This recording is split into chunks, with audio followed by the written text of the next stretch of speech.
എല്ലാവർക്കും നമസ്കാരം. നിങ്ങൾ ഇതുവരെ കേട്ട ഒരു വിഷയത്തിൻ്റെ രീതിയിലല്ല ഈ ഒരു സംഭാഷണം പുരോഗമിക്കുന്നത്. ഇത് തീർച്ചയായും ഒരു ടെക്നിക്കൽ പരമായിട്ടുള്ളൊരു സംസാരങ്ങളാണ്. പക്ഷേ നമ്മളിവിടെ ഇരിക്കുന്ന എല്ലാവരും നിത്യ ജീവിതത്തിൽ ഇന്നും കൂടി, അതായത് ഇപ്പോൾ കൂടി ഉപയോഗിച്ചുകൊണ്ടിരിക്കുന്ന ഒരു വസ്തുവിനെ, ഒരു കാര്യത്തെക്കുറിച്ചാണ് നമ്മൾ സംസാരിക്കുന്നത്. അതിൻ്റെ പേരിട്ടിരിക്കുന്നത് ചിപ്പുകളുടെ ലോകം. നമ്മൾക്ക് ഇന്ന് ഭക്ഷണം കഴിക്കാതെ വേണമെങ്കിൽ കുറച്ച് നേരം ജീവിക്കാൻ പറ്റും. പക്ഷേ ചിപ്പില്ലാതെ നമുക്ക് ഒരു നിമിഷം ഇപ്പോൾ ജീവിക്കാൻ പറ്റാത്തൊരവസ്ഥയാണ്. അപ്പോൾ എന്താണ് ചിപ്പ്? ചിപ്പ് എന്താണ്? എങ്ങനെയാണ് നമ്മുടെ ജീവിതത്തെ സ്വാധീനിക്കുന്നത്? അതെങ്ങനെ പ്രവർത്തിക്കുന്നു? അതിൻ്റെ ഘടകങ്ങൾ എങ്ങനെയാണ്? അതിൻ്റെ ഭാവി എങ്ങനെയാണ്? ഇതൊക്കെയാണ് നമ്മൾ ചർച്ച ചെയ്യുന്നത്. നിങ്ങളൊരു മൊബൈൽ ഫോൺ ഉപയോഗിക്കുന്ന ഒരാളാണെങ്കിൽ നിങ്ങൾ ചിപ്പ് ഉപയോഗിച്ചിരിക്കും. നിങ്ങളൊരു വാഹനത്തിൽ യാത്ര ചെയ്യുന്ന ഒരാളാണെങ്കിൽ നിങ്ങൾ ചിപ്പ് ഉപയോഗിക്കും. നിങ്ങൾ ടി വി കാണുന്ന ഒരാളാണെങ്കിൽ നിങ്ങൾ ചിപ്പ് ഉപയോഗിക്കും. നിങ്ങൾ കമ്പ്യൂട്ടർ ഉപയോഗിക്കുന്നു, നിങ്ങളൊരു വ്യാവസായിക ഉൽപ്പന്നം ഉപയോഗിക്കുന്ന ഒരാളാണെങ്കിലും നിങ്ങൾ ചിപ്പിനടിമയാണ് എന്നാണ്. അപ്പോൾ ചിപ്പില്ലാതെ നമ്മുടെ ജീവിതം സാധ്യമല്ല എന്നുള്ളതാണ്. അപ്പോൾ എന്താണ് ചിപ്പ്? ഇപ്പോൾ എൻ്റെ കൂടെ ഇന്ന് സംസാരിക്കുന്നത് ഒരു ടെക് ഫീമനാണ്. ടെക് ഫീമൻ എന്ന് ഉദ്ദേശിച്ചത് സാമ്പത്തികപരമായിട്ടല്ല. അതായത് നമ്മൾ മൊബൈലിലും കമ്പ്യൂട്ടറിലൊക്കെ ഉപയോഗിക്കുന്ന ചിപ്പുകൾ, എല്ലാവരും കമ്പ്യൂട്ടറിലൊക്കെ കണ്ടിട്ടോ ഇൻ്റൽ ഇൻസൈറ്റ് ഒരു സ്റ്റിക്കർ ഒട്ടിച്ച്, അതിൻ്റെ ചിപ്പ് ഡിസൈൻ ചെയ്യുന്ന ആളാണ് രമേശ് രാജശേഖരൻ. ഇൻ്റൽ കോർപ്പറേഷനിൽ വർക്ക് ചെയ്തിട്ടുണ്ട്. വെസ്റ്റേൺ ഡിജിറ്റൽ എന്ന് പറഞ്ഞ ഹാർഡ് ഡിസ്ക്, അങ്ങനെ അതിൻ്റെ ആ കമ്പനി, അതിൽ വർക്ക് ചെയ്തിട്ടുണ്ട്. ഇപ്പം L&Tയുടെ ചിപ്പ് ഇൻഡസ്ട്രിയിൽ ഒരു പ്രൊജക്റ്റ് ഹെഡായിട്ട് വർക്ക് ചെയ്യുന്ന ആളാണ്. അപ്പോൾ എന്തുകൊണ്ടും ചിപ്പിനെ കുറിച്ച് വളരെ ആധികാരികമായിട്ട് ചോദിക്കാൻ പറ്റിയ ഒരാളാണ്. പക്ഷെ ഞാൻ ചോദിക്കുമ്പോൾ ഞാനൊരു സാധാരണക്കാരനാണ്, ബാലിശമായിട്ടുള്ള കാര്യങ്ങളായിരിക്കും നമ്മൾ ചോദിക്കുന്നത്. അപ്പോൾ ആ ചിപ്പ് ലെവലിൽ നിന്ന് ആൻസർ പറഞ്ഞാൽ ചിലപ്പോൾ നമുക്ക് മനസ്സിലാകില്ല എന്നതുകൊണ്ട് വളരെ സരസമായിട്ട്, വളരെ ലളിതമായിട്ട് പറയണമെന്ന് ആഗ്രഹിക്കുകയാണ്. അതായത് ഞാനിന്ന് രാവിലെ അലാറം കേട്ടാണ് ഉണർന്നത്. ചിപ്പാണ് പ്രവർത്തിച്ചത്. എന്നിട്ട് ഇന്നത്തെ ഇവിടുത്തെ ഈ ഇരിക്കുന്ന ആൾക്കാരെല്ലാം ഇവിടെ ഒത്തുകൂടിയിരിക്കുന്നത് ചിപ്പ് മുഖേനയാണ്. മൊബൈലിൽ കമ്പ്യൂട്ടറിലും ഒക്കെ നമ്മൾ പോസ്റ്റ് ഇട്ടാണ് ഇവിടെ അറിഞ്ഞത്. ഫോൺ ചെയ്തും അറിഞ്ഞിട്ടുണ്ട്, ചിപ്പ് മുഖേനയാണ് വന്നത്. വണ്ടിയിലാണ് യാത്ര ചെയ്ത് വന്നത്, ചിപ്പ് ഉപയോഗിച്ചു. റെസ്റ്റോറൻറ്റിൽ ഭക്ഷണം കഴിച്ച് ബില്ലടിച്ച് അവിടെയും ചിപ്പ് ഉപയോഗിച്ചു. എന്താണ് ഒരു ചിപ്പ്? അടിസ്ഥാനപരമായിട്ട് ഇതെങ്ങനെയാണ് പ്രവർത്തിക്കുന്നത്? എല്ലാവർക്കും നമസ്കാരം. എന്നെപ്പറ്റി ഒരു ആമുഖം തന്നിട്ടുണ്ട്. അപ്പോൾ ഞാൻ കുറച്ച് കമ്പനിയിൽ വർക്ക് ചെയ്തിട്ടുണ്ട്. പ്രധാനമായിട്ടും ഈ ചിപ്പ് ഡെവലപ്മെൻ്റാണ് മേഖല. അതിൻ്റെ തന്നെ പല ഡിപ്പാർട്ട്മെൻറ്റിലാണ് വർക്ക് ചെയ്തത്. അപ്പോൾ ഈ ചോദ്യത്തിലേക്ക് വന്നു കഴിഞ്ഞാൽ, ചിപ്പുകളെന്ന് പ്രധാനപ്പെട്ട ഉദ്ദേശിക്കുന്നത് കമ്പ്യൂട്ടർ ചിപ്പുകളെക്കുറിച്ചാണ്. അപ്പോൾ ഈ കമ്പ്യൂട്ടർ ചിപ്പുകൾ അടിസ്ഥാനപരമായി എന്താണെന്ന് ചോദിച്ചു കഴിഞ്ഞാൽ, ട്രാൻസിസ്റ്റർ എന്ന് പറയുന്ന ഒരു ടെക്നോളജിയാണ് അതിലുപയോഗിക്കുന്നത്. ട്രാൻസിസ്റ്റർ എന്ന് പറയുന്ന ഒരു അർദ്ധചാലകം ഉപയോഗിച്ചാണ് അത് പ്രവർത്തിക്കുന്നത്. അപ്പോൾ കുറച്ച് ലളിതമായിട്ടതൊന്ന് പറയാൻ ശ്രമിക്കാം. ഇപ്പോൾ നമ്മുടെ ലേറ്റസ്റ്റ് ടെക്നോളജിയിലുള്ള ചിപ്പുകളെല്ലാം ട്രാൻസിസ്റ്ററുകളാണ് ഉപയോഗിച്ചിരുന്നത്. നിങ്ങൾ കുറച്ച് മുമ്പ്, കുറച്ച് പ്രായമുള്ളവർക്കറിയായിരിക്കും, പണ്ടത്തെ കാലത്ത് റേഡിയോ ഉണ്ടായിരുന്നു. പെട്ടെന്നൊരു ദിവസം ട്രാൻസിസ്റ്റർ റേഡിയോ എന്ന് പറഞ്ഞൊരു പുതിയ യുഗം തുടങ്ങി. അതിനു മുമ്പും റേഡിയോ ഉണ്ടായിരുന്നു. അപ്പോൾ അപ്പോഴാണ് അതിലൂടെയാണ് ആ ട്രാൻസിസ്റ്റർ എന്നുള്ള ടെക്നോളജി ഒരു ഇലക്ട്രോണിക്സിൻ്റെയൊക്കെ ഒരു പൊതുമേഖലയിൽ ചലനം സൃഷ്ടിച്ചു തുടങ്ങിയത്. അതിനു മുമ്പും നമ്മൾ ഇത്തരത്തിലുള്ള യന്ത്രങ്ങൾ പ്രവർത്തിപ്പിച്ചിരുന്നു. അതിന് വാക്വം ട്യൂബുകൾ എന്ന് പറയുന്ന ഒരു ടെക്നോളജി ഉപയോഗിച്ചിട്ടാണ്. പക്ഷേ ഫണ്ടമെൻ്റലി ഈ വാക്വം ടെക്നോളജി ആയാലും ട്രാൻസിസ്റ്ററുകളായാലും എന്താണ് ചെയ്യുന്നത് എന്ന് ചോദിച്ചാൽ, അതിനകത്ത് ചെറിയ രീതിയിൽ നമ്മളുടെ ഇപ്പോൾ ഒരു കമ്പ്യൂട്ടർ എങ്ങനെയാണ് പ്രവർത്തിക്കുന്നതെന്ന് ചോദിച്ചു കഴിഞ്ഞാൽ, നമ്മൾ ഫിസിക്കൽ വേൾഡിലുള്ള എന്തെങ്കിലും കാര്യം അനലൈസ് ചെയ്യാനോ കാൽക്കുലേറ്റ് ചെയ്യാനോ ആയിരിക്കും ഒരു കമ്പ്യൂട്ടർ ഉപയോഗിക്കുന്നത്. ഇപ്പോൾ ഫിസിക്കൽ വേൾഡിലുള്ള ഇപ്പോൾ നിങ്ങളുടെ മൊബൈലിലേക്ക് വരുന്ന ഒരു സിഗ്നൽ, ആ സിഗ്നൽ ശരിക്കും അതൊരു സ്വാഭാവികമായ ഒരു തരംഗമായിട്ടാണ് വരുന്നത്. ഈ തരംഗമായിട്ട് വരുന്ന ഈ തരംഗത്തിനെ നമ്മൾ ഡിജിറ്റലൈസ് ചെയ്യുക എന്ന് പറയും. അതായത് 1ഉം 0ഉമായിട്ട് ഈ തരംഗത്തിനെ മാറ്റും. എങ്ങനെയാണ് ഒരു തരംഗത്തിനെ 1ഉം 0ഉമായിട്ട് മാറ്റുന്നത്? ഒരു തരംഗത്തിന് എപ്പോഴും മുകളിലേക്കും താഴേക്കും പോകുന്ന ഒരു രീതി ഉണ്ടാവും. അപ്പോൾ താഴത്തേതിനെ 0 എന്നും മുകളിലത്തേതിനെ 1 എന്നും രേഖപ്പെടുത്തി കഴിഞ്ഞാൽ ഒരു 1-ൻ്റെയും 0-ൻ്റെയുമായിട്ടുള്ള ഒരു പാറ്റേൺ നമുക്ക് കിട്ടും. അപ്പോൾ നമുക്ക് സാധാരണ നിലയിലുള്ള ഒരു ഫിസിക്കൽ ക്വാണ്ടിറ്റീനെ ആദ്യം ഡിജിറ്റലാക്കി മാറ്റി 1ഉം 0ങ്ങളുമായിട്ടുള്ള, അത് തരംഗമായാലും ശരി, അതൊരു ടെമ്പറേച്ചർ ആയാലും ശരി, അത് വേറെ എന്തെങ്കിലും ആയാലും ശരി. അപ്പോൾ നിങ്ങൾക്ക് 1ഉം 0ഉമായിട്ടുള്ള ഒരു വാല്യൂ കിട്ടി. ഇനി ഇതിനെ എന്താണ്, അതിൻ്റെ പ്രത്യേകതകളാണ് നമുക്കിനി പഠിക്കാനുള്ളത്. ഈ 1ഉം 0ഉമായിട്ടുള്ള ഈ ഇൻപുട്ടിനെ നമ്മളൊരു കമ്പ്യൂട്ടറിലേക്ക് കൊടുക്കുന്നു. ഈ 1ഉം 0ത്തിനെ ആ കമ്പ്യൂട്ടറിനകത്തുള്ള അനേകം ലോജിക്കുകൾ ഉപയോഗിച്ച് അതിനെ താരതമ്യം ചെയ്യുകയാണ് ചെയ്യുന്നത്. എങ്ങനെയാണ് ആ ലോജിക്ക് പ്രവർത്തിക്കുന്നത്? ഈ 1ഉം 0ഉം ശരിക്കും കമ്പ്യൂട്ടറിനകത്ത് പ്രവർത്തിക്കുന്നത് ഇലക്ട്രോണുകളുടെ ഒഴുക്കിനെ ഉപയോഗിച്ചാണ്. ഈ ഇലക്ട്രോണിക്കിൻ്റെ ഒഴുക്കിനെ നിങ്ങൾ ജലത്തിൻ്റെ ഒഴുക്കായിട്ട് താരതമ്യം ചെയ്താൽ മതി. ഇപ്പോൾ ഉദാഹരണത്തിന് നമ്മളുടെ വീടിൻ്റെ മുകളിൽ ഒരു 5 വാട്ടർ ടാങ്ക് ഉണ്ടെന്ന് വിചാരിക്കാം. വാട്ടർ ടാങ്കിൽ നിറയെ വെള്ളമുണ്ട്.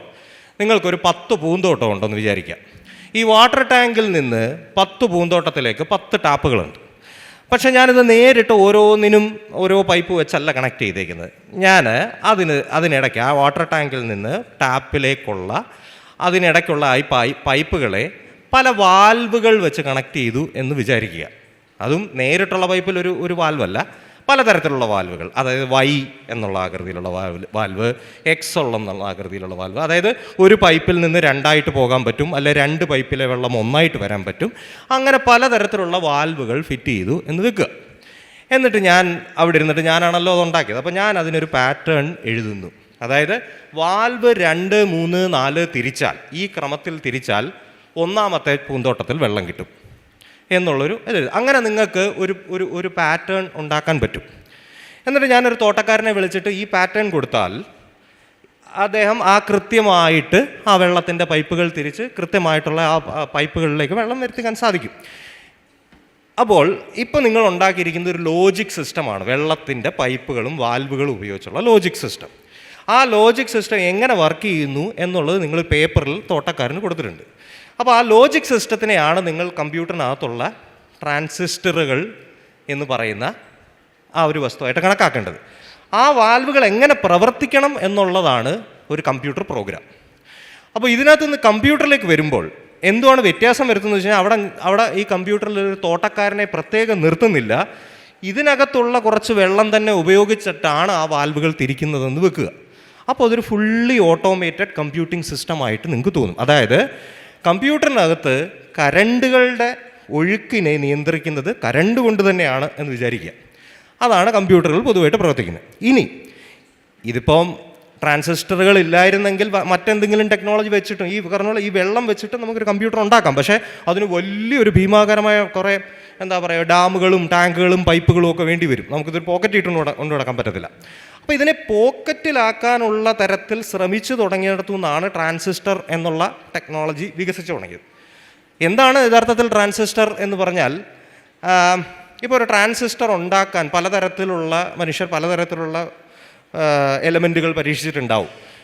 പക്ഷേ ഇത് ഏറ്റവും ചീപ്പായിട്ടും വ്യാവസായികമായ അടിസ്ഥാനപരമായിട്ടും നടത്തണമെങ്കിൽ ഏറ്റവും അബണ്ടൻ്റായിട്ടുള്ള ഒന്ന് ഉപയോഗിക്കുന്നതായിരിക്കും നല്ലത്.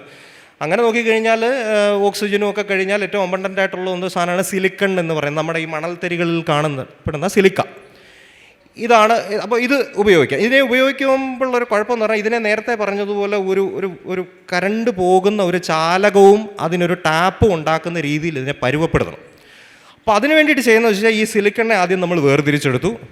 അതൊരു സാധാരണ അവസ്ഥയിൽ അത് കരണ്ട് കടത്തി വിടുന്ന ഒരു സംഗതിയല്ല. കാരണം നിങ്ങൾ മണലിനകത്തോട്ട് വല്ലതും ഇച്ചിരി ഒരു വയറ് വല്ലതും മുറിഞ്ഞു കഴിഞ്ഞാൽ അവിടെ കരണ്ട് പോകണമെന്നില്ല, വെള്ളമില്ലാതെ കരണ്ട് പോകണമെന്നില്ല. അപ്പോൾ ഒരു സാധാരണ രീതിയിൽ ഒരു ചാലകമല്ല. പക്ഷേ നമുക്കിതിനകത്ത് കുറച്ച് എലമെൻറ്റ്സ് ആഡ് ചെയ്ത് ഇതിനെ ഒരു അർദ്ധചാലകമാക്കി മാറ്റാൻ പറ്റും. അതായത് പകുതി കരണ്ട് കയറ്റുക, അല്ലെങ്കിൽ നമ്മളുടെ നിയന്ത്രണത്തിനനുസരിച്ച് കരണ്ട് അങ്ങോട്ടും ഇങ്ങോട്ടും പോകാം എന്നുള്ള രീതിയിൽ ഈ സിലിക്കണിനെ വേർതിരിച്ചെടുത്ത് അതിനെ ഒരു നേർത്ത പാളികളാക്കിയിട്ട് നമുക്കങ്ങനെ ചെയ്തെടുക്കാൻ പറ്റും. അതിനെയാണ് ഈ അർദ്ധചാലകങ്ങൾ ഉണ്ടാക്കുക, ഡോപ്പിംഗ് എന്നാണ് അതിനെ പറയുക. അപ്പോൾ അങ്ങനെ ഒരു നിലയിൽ സിലിക്കണിനെ വേർതിരിച്ചെടുത്ത് കെമിക്കൽ പ്രോസസ്സ് വെച്ച് മാറ്റി, ഉദാഹരണത്തിന് ഫോസ്ഫറസ് ആണ് അതിനകത്ത് ആഡ് ചെയ്യുന്നതെങ്കിൽ അതിനകത്ത് കൂടുതൽ ഇലക്ട്രോണുകളായിരിക്കും ആഡ് ആവുന്നത്. ഇനിയും ബോറോൺ ആണെങ്കിൽ ഇലക്ട്രോണിൻ്റെ ഒഴിവുകൾ, അത് ഇലക്ട്രോണിൻ്റെ ലഭ്യതയില്ലായ്മയായിരിക്കും സിലിക്കൺ. അങ്ങനെ ആ സിലിക്കണിനെ മാറ്റിയെടുക്കാൻ പറ്റും. അതിനെ നമ്മൾ പി ടൈപ്പ്, എൻ ടൈപ്പ് എന്നൊക്കെയാണ് പറയുന്നത്. അത് ഇലക്ട്രോൺ കൂടുതലുള്ളത് എൻ ടൈപ്പ്, ഇലക്ട്രോൺ കുറവുള്ളത് പി ടൈപ്പ്, എങ്ങനെയൊക്കെ വിചാരിക്കാം. അപ്പോൾ നമുക്കിതിനെ ഇപ്പോൾ അത് ഒരു ചാലകമല്ല, അർദ്ധചാലകമാക്കി മാറ്റിയിരിക്കുകയാണ്. അപ്പോൾ ഞാൻ ഇത്തരത്തിൽ ഇലക്ട്രോണുകൾ കൂടുതലുള്ള ഒരു പീസ് എടുത്തു, എന്നിട്ട് ഇലക്ട്രോണുകൾ കുറവുള്ള മറ്റൊരു പീസ് എടുത്ത് ഒരു എൻ ടൈപ്പും പി ടൈപ്പും എടുത്ത് വെക്കുക എന്ന് പറയുക. അതിനെ നമ്മൾ എൻ ടൈപ്പ് എന്ന് പറഞ്ഞാൽ ഒരു ബസ്സും നിറച്ച ആൾക്കാരും ഇരിക്കാൻ സീറ്റില്ല, അപ്പുറത്തേക്ക് സീറ്റ് കൂടുതലുള്ള പി ടൈപ്പ് കൊണ്ടുവെക്കുന്നു. അപ്പോൾ എന്താ സംഭവിക്കുക? ആൾക്കാരെല്ലാം കൂടി ഓടി ആ ഉള്ള സീറ്റിലോട്ട് ഇറങ്ങും. അപ്പോൾ അവിടെ ഒരു കറണ്ടിൻ്റെ ഫ്ലോ നടന്നു. അതായത് ഒരു ഇലക്ട്രോൺ കൂടുതലുള്ള ഒരു സിലിക്കൺ പാളിയും ഇലക്ട്രോൺ കുറവുള്ള ഒരു സിലിക്കൺ, അതായത് സീറ്റുകൾ കൂടുതലുള്ള സിലിക്കൺ പാളിയിൽ വെച്ച് കഴിഞ്ഞാൽ സ്വാഭാവികമായിട്ടും അങ്ങോട്ടൊരു കറണ്ട് ഒഴുകും. ഇനി ഞാൻ ഇതിനടുത്ത് അപ്പോൾ പി, അതായത് എൻ, പി, അതിനപ്പുറത്ത് വീണ്ടും ഒരു എന്നൂടെ വെക്കുക എന്ന് വെക്കുക. അതായത് ഞാൻ 2 ബസ് അടുപ്പിച്ച് ഇട്ടിട്ടുണ്ട്.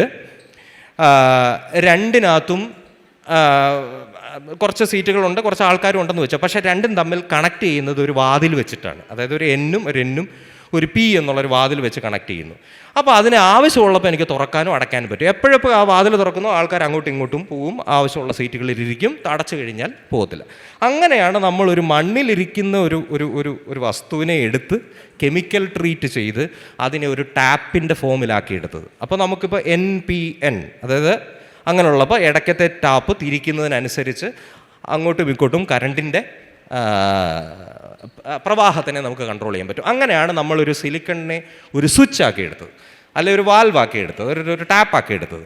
അങ്ങനെ പലതരത്തിലുള്ള ടാപ്പുകൾ അറേഞ്ച് ചെയ്ത് അതിനുള്ള നമ്മുടെ ഒരു പ്രത്യേക ചോദ്യത്തിനുള്ള ഉത്തരം കണ്ടെത്താൻ ശ്രമിക്കുന്ന ആ പ്രക്രിയയാണ് പ്രധാനമായിട്ട് കമ്പ്യൂട്ടറുകളിൽ ഉപയോഗിക്കുന്നത്.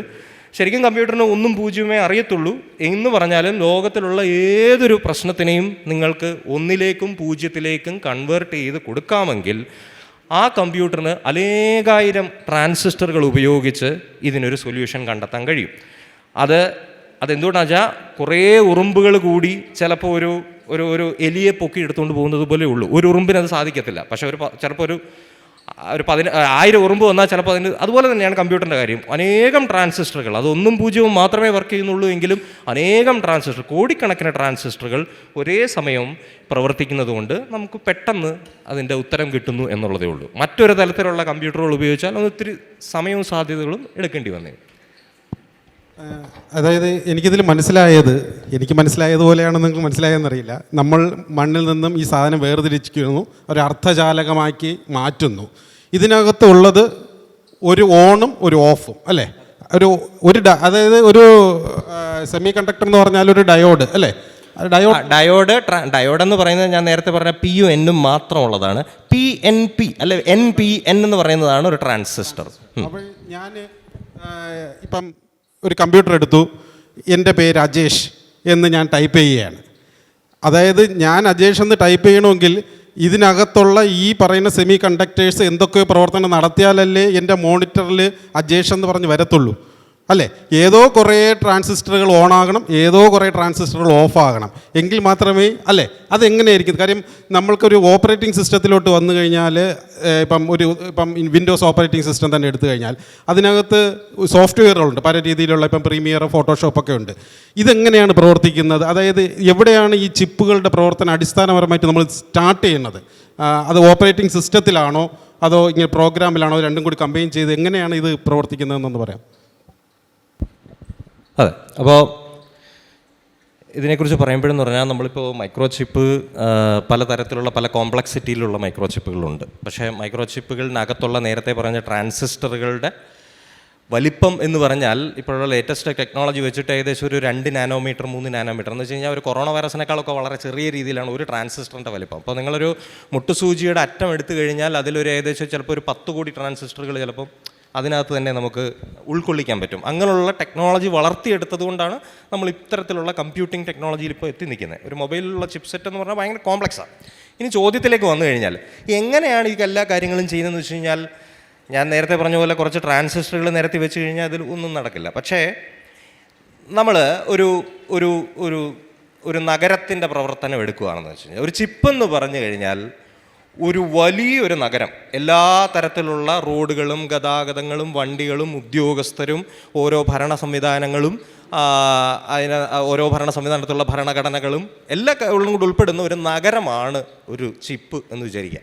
ചിപ്പ് എന്ന് പറഞ്ഞു കഴിഞ്ഞാൽ അതിൽ ഓരോ ട്രാൻസിസ്റ്ററുകളും ഓരോ പ്രത്യേക കാര്യത്തിന് വേണ്ടി ഓരോ പ്രത്യേക, അതിപ്പോൾ ഞാനിപ്പോൾ ഒരു ചിപ്പ് ഡെവലപ്മെൻറ്റ് വർക്ക് ചെയ്തെന്ന് വെച്ച് കഴിഞ്ഞാൽ അതിൻ്റെ എല്ലാ മേഖലയിലും ഞാൻ വർക്ക് ചെയ്തെന്നല്ല അർത്ഥം.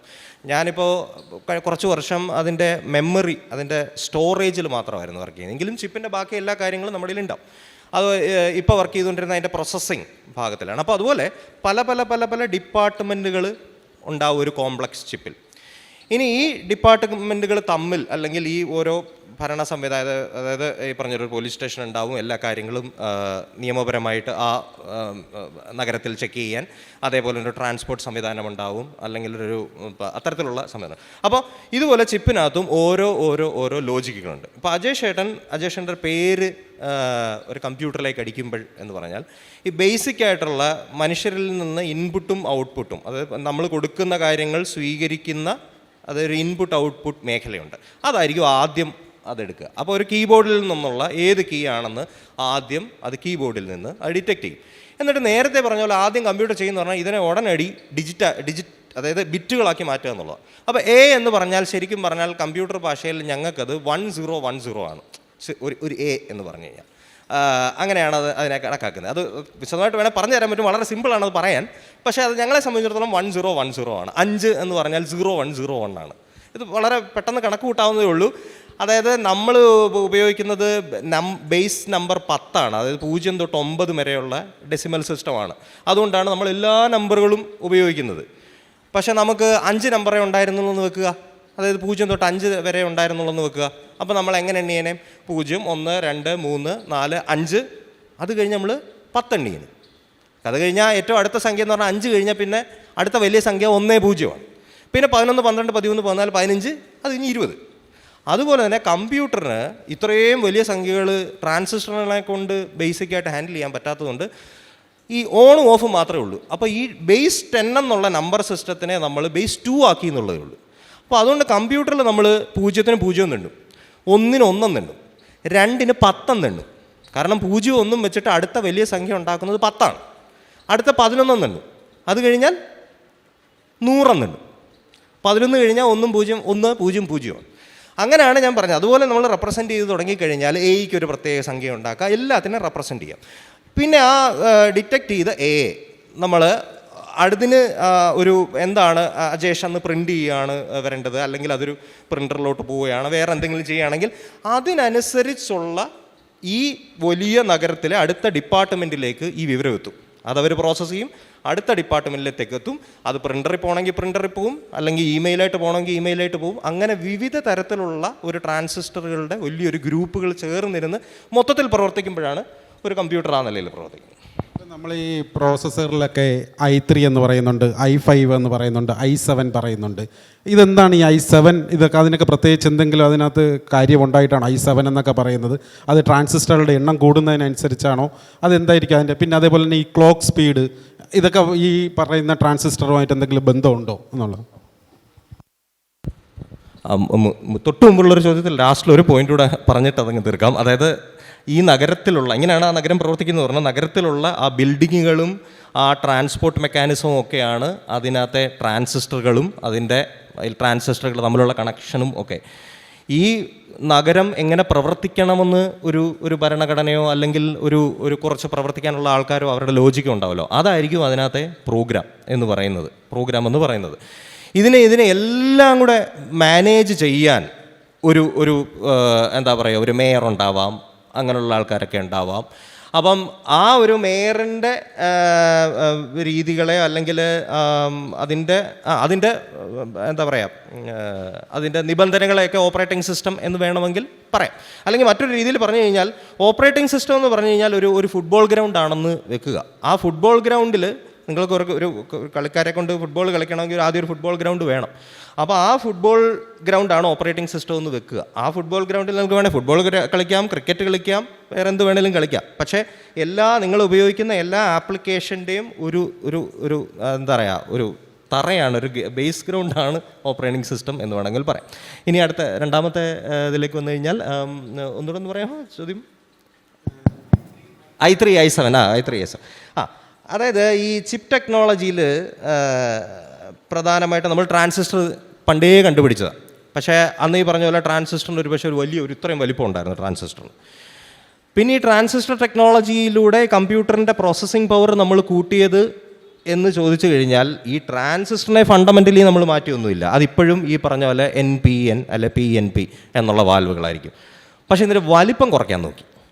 അപ്പോഴെന്ന് പറഞ്ഞാൽ ഈ ചിപ്പ് ടെക്നോളജിയിലുള്ള ഈ ടെക്നോളജി റെവല്യൂഷനൊക്കെ വരുന്നത് എങ്ങനെയാണെന്ന് വെച്ച് കഴിഞ്ഞാൽ, കഴിഞ്ഞ വർഷം ഇത്ര സ്ക്വയർ മീറ്റർ വലിപ്പമുള്ള ഒരു സിലിക്കൺ പാളിയിൽ ഇത്ര ചിപ്പ് ഉണ്ടാക്കാൻ സാധിച്ചു.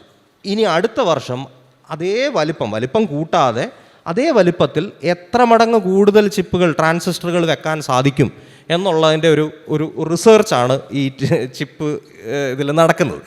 അപ്പോൾ അതിന് വേണ്ടിയിട്ട് നമ്മൾ ഈ ചിപ്പിൻ്റെ വലിപ്പം കുറച്ച് വരും. അപ്പോൾ നമ്മൾ അതിനെ സാധാരണ കുറയ്ക്കുന്ന നാനോമീറ്റർ ടെക്നോളജികൾ എന്ന് പറഞ്ഞു. ഇപ്പോൾ ഉദാഹരണത്തിന് ഞാനിപ്പോൾ ഇന്നലെ എന്തെങ്കിലും ഒന്ന് കൊണ്ടുവരണമെന്ന് പറഞ്ഞുകൊണ്ട് ഞാനൊരു റിമോട്ടിൻ്റെ ബോർഡ് തല്ലി പൊളിച്ചൊരു ചിപ്പ് കാണിക്കാൻ വേണ്ടി കൊണ്ടുവന്നതാണ്. ഇതൊരു കുഞ്ഞൻ ചിപ്പ് ഇവിടെ ഇരിപ്പുണ്ട്. ഇതിനകത്ത് ഏകദേശം ഞാനതിൻ്റെ പ്രൊഡക്റ്റിൻ്റെ ഇത് നോക്കിയില്ല, എങ്കിലും ഞാൻ വിചാരിക്കുന്ന ഒരു 1.5 കോടി ട്രാൻസിസ്റ്ററുകൾ ചിലപ്പോൾ ഇതിനകത്ത് ഉണ്ടായേക്കാം. ഈ ഒരു ചിപ്പിനകത്ത് 1.5 കോടി 2 കോടി ട്രാൻസിസ്റ്റർ ഉണ്ടായേക്കാം. ഇപ്പോഴത്തെ ഈ ചിപ്പിൻ്റെ ഒരു വിലയും അതിൻ്റെ ഒരു ഇതൊക്കെ വെച്ചിട്ട് ആ ട്രാൻസിസ്റ്ററിൻ്റെ വലിപ്പം ഏകദേശം ഒരു 100 നാനോമീറ്റർ എന്ന് പറഞ്ഞാൽ ഒരു ബാക്ടീരിയയുടെയൊക്കെ വലിപ്പമോ അല്ലെങ്കിൽ ഒരു മുടിയെന്നൊക്കെ പറഞ്ഞാൽ 50,000 നാനോമീറ്ററൊക്കെ. അപ്പോൾ ഒരു 100 നാനോമീറ്റർ ടെക്നോളജിയിലുള്ള ഒരു ചിപ്പാണ് ഇതുണ്ടാക്കിയിരിക്കുന്നത്. പക്ഷേ ഇതേ ചിപ്പിൽ ടെക്നോളജി പരമായിട്ട് നമ്മൾ മുന്നോട്ട് പോകണമെങ്കിൽ ട്രാൻസിസ്റ്ററിൻ്റെ വലിപ്പം കുറയ്ക്കണം. അപ്പോൾ നമ്മളിപ്പോൾ ഉപയോഗിച്ചുകൊണ്ടിരിക്കുന്ന ട്രാൻസിസ്റ്റർ ഞാൻ നേരത്തെ പറഞ്ഞ 2 നാനോമീറ്ററാണ്. ഇതൊരു 100 നാനോമീറ്ററാണ്. അപ്പോൾ ഈ ഇൻ്റലും അല്ലെങ്കിൽ അതുപോലുള്ള കമ്പനികളും ഈ ചില സീരീസിനെ ചില പേരുകളിട്ട് വിളിക്കുന്ന പറഞ്ഞാൽ ടെക്നിക്കലി അവർ പലപ്പോഴും ഈ സിലിക്കൺ ടെക്നോളജിയിലൊന്ന് അഡ്വാൻസ് ചെയ്യുമ്പോഴാണ്. അതായത് ഒരു 20 നാനോമീറ്ററിൽ നിന്ന് 10 നാനോമീറ്റർ വന്നു. അപ്പോൾ അതൊരു പുതിയ പേരിൽ അപ്പോൾ മുമ്പുണ്ടായിരുന്ന അതേ സിലിക്കണിൻ്റെ വലുപ്പത്തിൽ കൂടുതൽ കമ്പ്യൂട്ടിംഗ് പവർ ഉണ്ടാക്കാൻ പറ്റും. അതിനെ ഇൻ്റലിൻ്റെ തന്നെ ഫൗണ്ടർ ഇതിനെ വിളിച്ചിരുന്നത് മൂർസ് നിയമം എന്നായിരുന്നു. മൂർസ് ലോ എന്നൊരു ലോ ഉണ്ട്. അപ്പോൾ ഇൻ്റലിൻ്റെ തന്നെ ഫൗണ്ടറായിരുന്നു മൂർ എന്ന് പറയുന്ന വ്യക്തി, ഫൗണ്ടറിലുള്ള ഒരാൾ. അദ്ദേഹം വളരെ മുമ്പേ തന്നെ പ്രവചിച്ചൊരു കാര്യമാണ് എല്ലാ 2 വർഷത്തിലും ഈ ചിപ്പുകളിൽ ട്രാൻസിസ്റ്ററുകളുടെ എണ്ണം വർദ്ധിക്കും എന്നുള്ളത്. അത് തന്നെ ട്രാൻസിസ്റ്റർ പൊട്ടിമുളച്ച് രണ്ടാവുന്നല്ല പുള്ളി ഉദ്ദേശിച്ചത്. ഓരോ 2 വർഷത്തിലും നമ്മൾ ടെക്നോളജി അത്രയും മുന്നോട്ട് പോകുന്നത് കൊണ്ട് പഴയ ഒരു 5 നാനോമീറ്റർ ഉള്ളത് 2 വർഷത്തിൽ 2.5 നാനോമീറ്ററായി മാറും എന്നുള്ളൊരു ഇത് പറഞ്ഞു. അതിനെ മൂർസ് ലോ എന്നാ പറയും. ഹലോ, അതായത് ഇപ്പോൾ ഇവിടെ ഇരിക്കുന്നവർക്ക് മനസ്സിലായോ, ഒരു മുടിയെന്ന് പറഞ്ഞാൽ 50,000 നാനോമീറ്റർ ആണ് വലിപ്പം. 50,000 ആണേ, 50,000. അപ്പോൾ ഇപ്പോഴത്തെ ഒരു ട്രാൻസിസ്റ്ററിൻ്റെ വലിപ്പം എന്ന് പറഞ്ഞാൽ 2 നാനോമീറ്ററാണ്. 50,000 നാനോമീറ്ററിൽ നിന്ന് 2 നാനോമീറ്റർ വലിപ്പമുള്ളൊരു ട്രാൻസിസ്റ്ററിലേക്കാണ് ചുരുങ്ങിയിട്ടുള്ളത് എന്നുള്ളതാണ് അതിൻ്റെ ഒരു അപ്പോൾ എൻ്റെ അടുത്ത ചോദ്യം, അപ്പോൾ ഇതൊരു അതിസങ്കീർണമായിട്ടുള്ളൊരു മാനുഫാക്ചറിങ് പ്രോസസ്സ് ആയിരിക്കുമല്ലോ ട്രാൻസിസ്റ്റർ എന്ന് പറയുന്നത്. ഇത് ഇന്ത്യയിൽ ഈ ട്രാൻസിസ്റ്റർ നിർമ്മിക്കുന്നുണ്ടോ, അല്ലെങ്കിൽ ലോകത്ത് ആരാണ് ഇതിൻ്റെ ഒരു ഭീമൻ, ട്രാൻസിസ്റ്റർ നിർമ്മാണത്തിൻ്റെ ഭീമൻ ആരാണ്? ഇന്ത്യയിൽ നിർമ്മിക്കുന്നുണ്ടോ എന്ന് ചോദിച്ചു കഴിഞ്ഞാൽ നിർമ്മിക്കുന്നുണ്ട്. പക്ഷേ ഒരു കട്ടിങ് എഡ്ജ് ടെക്നോളജിയിൽ നിർമ്മിക്കാൻ നമുക്ക് സാധ്യമല്ല എന്നുള്ളത്. അതിനുള്ള ടെക്നോളജി നമ്മൾ ഇതുവരെ ഇന്ത്യയിലായിട്ടില്ല. ഇപ്പോൾ ആരാണിതിൽ ഏറ്റവും വലിയ ഭീമൻ എന്ന് ചോദിച്ചാൽ ഇപ്പോഴും 2 പേരാണ് ടെക്നോളജിയുടെ കാര്യത്തിൽ, ചിപ്പിൻ്റെ ടെക്നോളജിയുടെ കാര്യത്തിൽ ഭീമന്മാർ. ഒന്ന് ഇൻ്റൽ എന്ന് പറയുന്ന കമ്പനിയും ചിപ്പ് ഉണ്ടാക്കുന്ന അതിൽ പല കമ്പനികൾ ചിപ്പ് ഡിസൈൻ ചെയ്യുന്നുണ്ട്, പക്ഷെ ഉണ്ടാക്കുന്നത് ഈ പറയുന്ന ഒരു കോംപ്ലിക്കേറ്റഡ് പ്രോസസ്സാണ്. പിന്നെ രണ്ടാമത്തെ TSMC എന്ന് പറയുന്ന ഈ 2 കമ്പനിയാണ്. ഇൻ്റൽ ഒരു US ബേസ്ഡ് കമ്പനിയാണ്, TSMC തൈവാനിലാണ്, അത് ചൈനയുടെ അധീനതയിലാണ്. അതിപ്പോൾ അതിൻ്റെ പുറകിലുള്ള രാഷ്ട്രീയവും NVIDIA സ്വന്തമായിട്ട് ചിപ്പ് നിർമ്മിക്കുന്നില്ല, അവർ ഡിസൈൻ ചെയ്യുന്നുണ്ട്. നമ്മളെ പോലുള്ള ഇപ്പോൾ ഞാൻ വർക്ക് ചെയ്യുന്ന കമ്പനി ആയാലും ചിപ്പ് ഡിസൈനിങ് ഉണ്ട്, പക്ഷേ ചിപ്പ് ഉണ്ടാക്കണമെങ്കിൽ ഈ പറയുന്നത് പോലെ ഒരു കംപ്ലീറ്റ്ലി ഓട്ടോമേറ്റഡ് ഫാക്ടറി വേണം. അതിൽ മനുഷ്യന് ഒരു 10,000 കോടി മിനിമം വരും. 10,000 കോടി മിനിമം വരും. അതും മാത്രമല്ല, അത് ഈ പറഞ്ഞതുപോലെ ഈ നാനോമീറ്റർ സ്കെയിലുകളിലൊക്കെ കളിക്കുന്ന കളിയായതുകൊണ്ട് അതിനകത്ത് ഏറ്റവും വളരെ ചെറിയ കാര്യങ്ങൾ പോലും ഇമ്പോർട്ടൻ്റ് ആണ്. അപ്പോൾ ഉദാഹരണത്തിന് ഒരു മോയ്സ്റ്റ്, ഒരു ചെറിയൊരു വാട്ടർ വേപ്പറിൻ്റെയോ ടെമ്പറേച്ചറിൻ്റെയോ അതിൻ്റെയൊക്കെ ചെറിയ വ്യതിയാനം ഈ ചിപ്പുകളുടെ ക്വാളിറ്റിയെ ബാധിക്കും. കാരണം ഇത്ര നാനോമീറ്ററിലായതുകൊണ്ട്. ഉദാഹരണത്തിന് പറഞ്ഞു കഴിഞ്ഞാൽ, വർഷങ്ങൾക്ക് മുമ്പ് അമേരിക്കയിലുള്ള ഒരു ചിപ്പ് മാനുഫാക്ചറിങ് സെൻറ്റർ ഏതോ സാഹചര്യവശാൽ ഒരു നദിയുടെ അടുത്തായിരുന്നു. അപ്പോൾ അവരുടെ വാട്ടർ കൂളിംഗ് സിസ്റ്റമൊക്കെ ഈ നദിയിലെ വെള്ളം ഉപയോഗിക്കുന്നുണ്ടായിരുന്നെന്ന് തോന്നുന്നു. പക്ഷേ ഈ നദിയുടെ ഏതോ ഒരു കരയിൽ അവരുടെ ന്യൂക്ലിയർ പ്ലാന്റ് ഉണ്ടായിരുന്നു. അപ്പോൾ ഇതിനകത്തുള്ള ചെറിയ ഇമ്പ്യൂരിറ്റീസ് ഇതിലുള്ള ചിപ്പിനെ ബാധിച്ചു തുടങ്ങിയിരുന്നു. അപ്പോൾ വളരെ എന്ത് വെള്ളം ഉപയോഗിക്കുന്നു, ഏത് കാലാവസ്ഥയിൽ ആ കമ്പനി പ്രവർത്തിക്കുന്നു എന്നൊക്കെ ഈ ചിപ്പ് മാനുഫാക്ചറിങ്ങിനെ സംബന്ധിച്ച് വളരെ ഇമ്പോർട്ടൻ്റ് ആണ്. അത് കംപ്ലീറ്റ്ലി റോബോട്ടിക്കായിട്ടുള്ള ഒരു പ്രോസസ്സാണ്. മനുഷ്യർക്കത് ചെയ്യാൻ കഴിയില്ല. കംപ്ലീറ്റ്ലി റോബോട്ടിക്കാണ്. അത് നിങ്ങൾ യൂട്യൂബിലൊക്കെ അടിച്ചു കഴിഞ്ഞാൽ അതിൻ്റെ പല വീഡിയോസൊക്കെ കാണും. അപ്പോൾ അതിലെ ടെക്നോളജിയിൽ ഇപ്പോൾ ഏറ്റവും മുന്തി നിൽക്കുന്നത് ഇൻ്റലും TSMCയുമാണ്. അപ്പോൾ ഒന്ന് ചൈനയുടെ ഒന്ന് US-ൻ്റെ, അതിൻ്റെ പിന്നിലും ഒരു രാഷ്ട്രീയമൊക്കെ ഉണ്ട് ഈ ടെക്നോളജി വാറിൽ. അപ്പം അതിൽ ഇപ്പം വ്യാവസായിക അടിസ്ഥാനത്തിൽ ഇപ്പോൾ ഉദാഹരണത്തിന് NVIDIAയുടെ ചിപ്പ് അടക്കം, അതാണല്ലോ ഇപ്പോഴത്തെ ഏറ്റവും വലിയ കമ്പ്യൂട്ടിംഗ് ഇതിലായിട്ടുള്ള ചിപ്പ് എന്ന് പറയുക.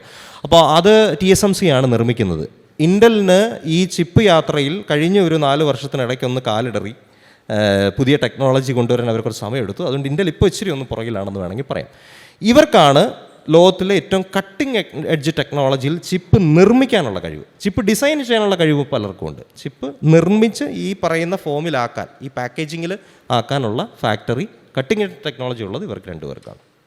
അപ്പം നമ്മൾ ഇന്ത്യയിൽ ചിപ്പ് ഡിസൈൻ ചെയ്യുന്നുണ്ട്. അപ്പോൾ എൻ്റെ ചോദ്യം, ഇപ്പം ഞാൻ പലയിടത്തും കേട്ടിട്ടുണ്ട്, നമ്മളെ കുറച്ച് ഓഫീസുകളിൽ തന്നെ ഈ ക്യാമറകൾ, അതായത് ഇത് ചൈന നിർമ്മിതമായിട്ടുള്ള ക്യാമറകൾ മാറ്റിയിട്ട് ഇന്ത്യൻ നിർമ്മിതമായിട്ടുള്ള ക്യാമറ വയ്ക്കണമെന്ന് പറഞ്ഞ ഓർഡറുകൾ കുറേ ഓഫീസുകളിലൊക്കെ വന്നിട്ടുണ്ട്, സർക്കാർ ഓഫീസുകളിലൊക്കെ വന്നിട്ടുണ്ട്. കാര്യം അതിനകത്തൊരു ഹൈജാക്കിംഗ് ഉണ്ടാകും എന്നുള്ളതാണ് കാര്യം. ഞാൻ ഇതുമായിട്ട് ബന്ധപ്പെട്ടുള്ള ചോദ്യം ഇതാണ്, നമ്മൾ ഈ ചിപ്പ് ഡിസൈൻ ചെയ്യുമ്പോഴാണോ അല്ലെങ്കിൽ ചിപ്പ് മാനുഫാക്ചറിങ് ചെയ്യുമ്പോഴും അവർക്കൊരു നിക്ഷിപ്ത താല്പര്യമുണ്ടെങ്കിൽ ഈ ചിപ്പിൽ ഇങ്ങനെയുള്ള ഏതെങ്കിലും പ്രോഗ്രാം വെച്ച് കഴിഞ്ഞാൽ, ഇപ്പം നമ്മുടെ മൊബൈലിലൊക്കെ എല്ലാവരും ചിപ്പ് വെച്ചിട്ടാണ് എല്ലാം പ്രവർത്തിക്കുന്നത്.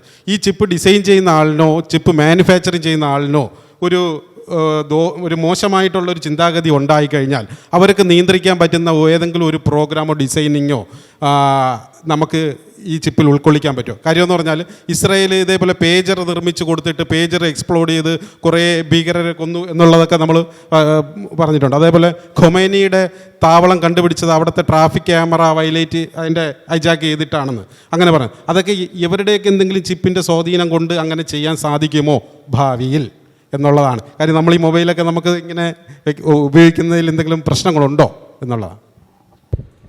അതിന് വളരെ ലളിതമായിട്ട് അതിനൊരു ഉത്തരം പറഞ്ഞു കഴിഞ്ഞാൽ, അങ്ങനെ വിചാരിച്ചു കഴിഞ്ഞാൽ സാധിക്കുകയൊക്കെ ചെയ്യും. ഇപ്പോൾ പക്ഷേ TSMCയോ ഇൻ്റലോ പോലുള്ളൊരു കമ്പനി അത് ചെയ്യുമോ എന്നുള്ളൊരു കാര്യത്തിൽ മാത്രമേ ഉള്ളൂ. കാരണം എപ്പോഴെങ്കിലും രീതിയിൽ അങ്ങനെ ഒരു ഹാർഡ്വെയർ ട്രോജനൊക്കെ ലോകത്തിലെ ഈ പറയുന്നതുപോലെ ഒരു 70% ചിപ്പുകളും കൊടുക്കുന്ന കമ്പനി മാനുഫാക്ചറിങ് സമയത്ത് ഇട്ട് കഴിഞ്ഞാൽ അവരുടെ ക്രെഡിബിലിറ്റിയും ഒക്കെ ബാധിക്കുന്നത് കൊണ്ട് ചെയ്യാനുള്ള സാധ്യതകൾ കുറവാണ്. പക്ഷേ ഈ പറഞ്ഞ പോലെ ഇപ്പം ഓരോ ഗവൺമെൻറ്റിനെ ആശ്രയിച്ചിരിക്കും. ഒരു പക്ഷേ ചൈനയൊക്കെ ഇറക്കുന്ന ചിപ്പുകളിൽ ഇത്തരത്തിലുള്ള എന്തെങ്കിലുമൊക്കെ ഉണ്ടാകണമെന്ന് നമുക്കൊന്നും പറയാൻ പറ്റില്ല.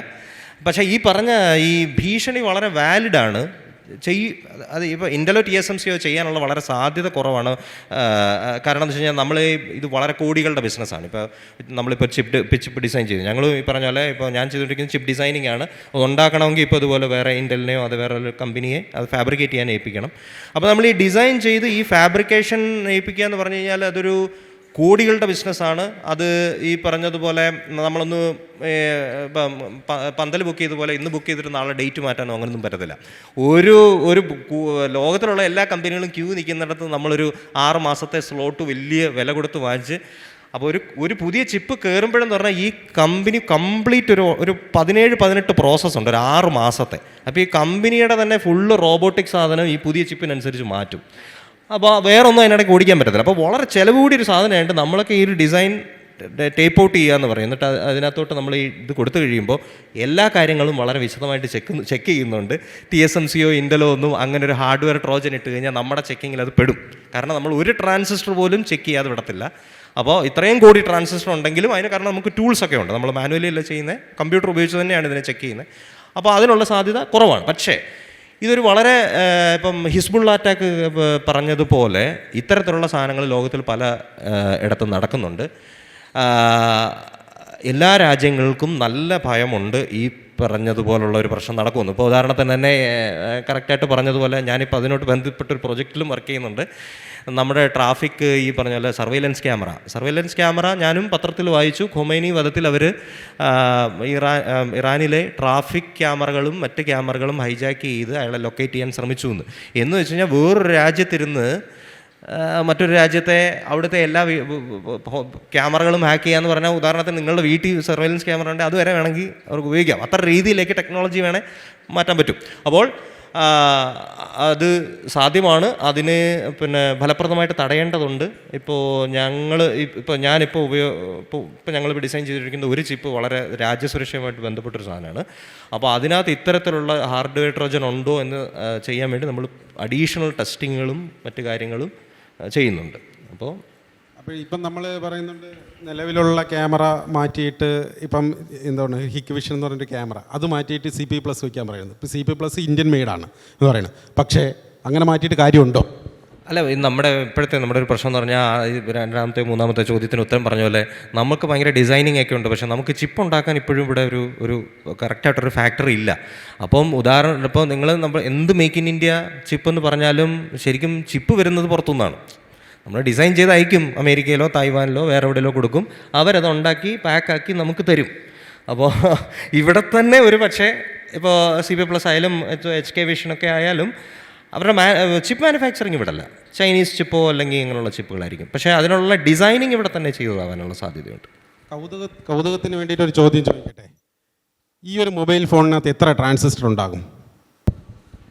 ആ ഒരു മൊബൈലിനകത്ത് ശരിക്കും പറഞ്ഞാൽ എത്ര ചിപ്പുകളുണ്ടെന്ന് തന്നെ ഞാൻ എണ്ണിയിട്ടില്ല. ഇപ്പോൾ ഉദാഹരണത്തിന് അതിൽ പ്രധാനമായിട്ട് വർക്ക് ചെയ്യുന്നത് ക്വാൾകോം സ്നാപ്ഡ്രാഗൺ എന്നൊക്കെ പറയുന്ന പ്രോസസ്സറുകളായിരിക്കും. പിന്നെ ഇത് ഇതൊരു റിമോട്ടാണ് ഒന്നൊക്കെ ഉണ്ട്. അതിനകത്ത് എന്തുവാന്ന് പറഞ്ഞാലും ഒരു 100-200 കോടി കൂടുതലൊക്കെ കാണാനുള്ള സാധ്യതയുണ്ട്. അത് കാരണം എന്ന് വെച്ചാൽ നിങ്ങൾ വിചാരിക്കും കമ്പ്യൂട്ടർ അല്ലെ നിങ്ങളുടെ ലാപ്ടോപ്പാണ് ഏറ്റവും കോംപ്ലക്സ് മെഷീൻ എന്ന്. ശരിക്കും പറഞ്ഞാൽ ഈ മൊബൈൽ ഡിവൈസ് പോലൊരു കോംപ്ലക്സ് മെഷീൻ നമ്മൾ വർക്ക് ചെയ്യുമ്പോൾ ഇല്ല. കാരണം ഇതിനകത്ത് ഇല്ലാത്തതായിട്ടൊന്നുമില്ല.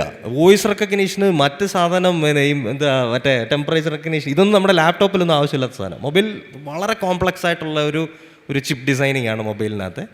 അപ്പോൾ അതിനകത്ത് ഒരു കമ്പ്യൂട്ടറിലുള്ളതിൽ സാധാരണ ഒരു കമ്പ്യൂട്ടർ ഉള്ളതിനേക്കാളും കൂടുതൽ ട്രാൻസിസ്റ്ററുകൾ അതിനകത്ത് ഉണ്ടാകാൻ സാധ്യതയുണ്ട്. ഇപ്പം നമ്മളൊരു പ്രോഡക്റ്റ് ഉണ്ടാക്കുന്നത് പോലെ തന്നെയാണ് അതിൽ നിന്നും വലിയൊരു പ്രോസസ്സാണ് അതിൻ്റെ ക്വാളിറ്റി ചെക്കിങ് അല്ലേ? അത് കുറച്ച് കൂടുതൽ ടൂൾസൊക്കെ ആവശ്യമുള്ള സാധനമാണ്. ഈ ട്രാൻസിസ്റ്റർ ഈ ചിപ്പുകളുടെ ക്വാളിറ്റി ചെക്കിങ് എങ്ങനെയാണ് നടക്കുന്നത്? അതൊരു വലിയ ചോദ്യമാണ്. ഈ പ്രശ്നം എന്താ വെച്ച് കഴിഞ്ഞാൽ നേരത്തെ പറഞ്ഞാൽ നമ്മൾ ട്രാൻസിസ്റ്റർ ചെറുതാക്കി ഇപ്പം 2 നാനോമീറ്ററൊക്കെ ആയി എന്ന് പറഞ്ഞു കഴിഞ്ഞാൽ 2 നാനോമീറ്റർ ഒരു ട്രാൻസിസ്റ്റർ എന്ന് പറയുമ്പോൾ ഈ സിലിക്കൺ എന്ന് പറഞ്ഞാൽ ആറ്റത്തിനാകെ 0.2 നാനോമീറ്ററേ ഉള്ളൂ. എന്ന് വെച്ച് കഴിഞ്ഞാൽ ഇപ്പോൾ ഒരു ട്രാൻസിസ്റ്ററിൻ്റെ വലിപ്പം എന്ന് പറഞ്ഞാൽ അതിനകത്തുള്ള 100 ആറ്റം നിരത്തി വെച്ച് കഴിഞ്ഞാൽ അത്രേ ഉള്ള ട്രാൻസിസ്റ്ററിൻ്റെ വലിപ്പം. അപ്പോൾ ആ ഒരു രീതിയിലാണ് പൊയ്ക്കൊണ്ടിരിക്കുന്നത്. ചോദ്യം ക്വാളിറ്റി ചെക്കിങ്. അപ്പോൾ ഇത് വിവിധ തരത്തിലുള്ള ക്വാളിറ്റി ചെക്കിങ് നമുക്ക് ആവശ്യമുണ്ട്. അത് ഒന്ന് ഡിസൈൻ ഫേസിലുള്ള ക്വാളിറ്റി ചെക്കിങ്, ഒന്ന് മാനുഫാക്ചർ ചെയ്ത് ഇത് യഥാർത്ഥത്തിൽ ട്രാൻസിസ്റ്റർ ആയതിനു ശേഷമുള്ള ക്വാളിറ്റി ചെക്കിങ്. അപ്പോൾ അതിന് പ്രീ സിലിക്കൺ പോസ്റ്റ് സിലിക്കൺ എന്നൊക്കെ നമ്മൾ വിളിക്കും. സിലിക്കണിൽ ഇത് അച്ചടിച്ച് ഇതുപോലെ വരുന്നതിന് മുമ്പുള്ള എല്ലാ ചെക്കിങ്ങുകളും പ്രീ സിലിക്കൺ ആയിട്ടുള്ളതും, ഈ സിലിക്കണായി ചിപ്പ് വന്നു കഴിഞ്ഞാലും നമ്മളൊരു 6 മാസം ടെസ്റ്റ് ചെയ്യും. അതിനെ പോസ്റ്റ് സിലിക്കൺ ടെസ്റ്റിംഗ് എന്ന് പറയും. ഈ പ്രീ സിലിക്കൺ ടെസ്റ്റിങ് ഏറെക്കുറെ പൂർണ്ണമായും സിമുലേറ്ററുകൾ ഉപയോഗിച്ചിട്ടാണ് ചെയ്യുന്നത്. കാരണം ഇത്തരത്തിലുള്ള ഈ 10-200 കോടി ഉള്ള സാധനങ്ങളൊന്നും നമുക്ക് കണക്ക് കൂട്ടിയൊന്നും കഴിയില്ല. അപ്പോൾ അത് മറ്റൊരു ബിസിനസ് മേഖലയാണ്. ഇതിനകത്ത് ഈ നേരത്തെ പറഞ്ഞ കമ്പ്യൂട്ടർ ഈ ചിപ്പ് മാനുഫാക്ചറിങ്ങിന് ഈ മെഷീൻ ഉണ്ടാക്കുന്നത് ലോകത്തിൽ ശരിക്കും പറഞ്ഞാൽ ഒരു പ്രമുഖ കമ്പനിയേ ഉള്ളൂ. അതൊക്കെ ഒരു മൊണോപ്പൊളിയാണെന്ന് വേണേൽ പറയാം. ആ കമ്പനിയെ ഡിപ്പെൻഡ് ചെയ്യുന്നതാണ് എല്ലാ ടെക്നോളജിയും. അതുപോലെ തന്നെ ഇതിനകത്തുള്ള ഈ ടൂളുകൾ നിർമ്മിക്കാനും വളരെ ടെക് ഭീമന്മാരുണ്ട്. അത് വളരെ വലിയ വിലയുള്ള ടൂളുകളാണ്. അത്തരം ടൂളുകൾ ഉപയോഗിച്ച് നമ്മൾ സിലിക്കൺ ആക്കുന്നതിന് മുമ്പ് ഒരു സീരീസ് ഓഫ് ടെസ്റ്റുകൾ ചെയ്യും. കാരണം അതിനെത്ര ചിലവായാലും അത് ചെയ്യും. കാരണം ഒരു പ്രാവശ്യം ഇത് സിലിക്കണിൽ പ്രിൻ്റ് ചെയ്ത് കഴിഞ്ഞാൽ പിന്നെ ഒരു തെറ്റുതിരുത്തൽ ഇതിന് സാധ്യത കുറവാണ്. ഒന്നുകൂടെ നമ്മൾ ഇത്രയും പൈസ ചിലവാക്കി ഇത് ചെയ്യണം. അപ്പോൾ വളരെ വില കൂടിയ വളരെ കോംപ്ലക്സ് ആയിട്ടുള്ള വളരെയധികം കമ്പ്യൂട്ടിംഗ് പവർ ആവശ്യമുള്ള ടൂളുകൾ ഉപയോഗിച്ചിട്ടാണ് ഇതിൻ്റെ ഓരോ ചെക്കും ചെയ്യുന്നത്. തിരിച്ചു വന്നു കഴിഞ്ഞാൽ ഈ പ്രൊഡക്റ്റിന് ഇതിപ്പോൾ റിമോട്ടാണെങ്കിൽ റിമോട്ടിന് വേണ്ടിയിട്ടുള്ള എല്ലാ യഥാർത്ഥ തരത്തിലുള്ള ഇൻപുട്ടുകൾ കൊടുത്തും ഇതിനെ ടെസ്റ്റ് ചെയ്യും.